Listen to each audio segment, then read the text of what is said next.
Biz kısık sesleri, minareleri sen ezansız bırakma Allah'ım. Ya çarşurda bal yapanlarını ya kovansız bırakma Allah'ım. Mahyasızdır minareler, göğde kehkeşansız bırakma Allah'ım.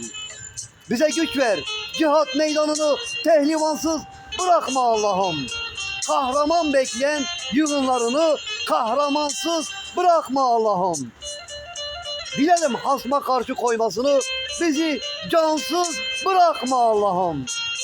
Yarının yollarında yılları da Ramazansız bırakma Allah'ım. Ya dağıt kimsesiz kalan sürünü, ya çobansız bırakma Allah'ım.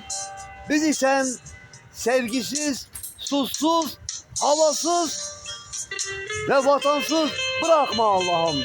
Müslümanlıkla yoğrulan yurdu Müslümansız bırakma Allah'ım.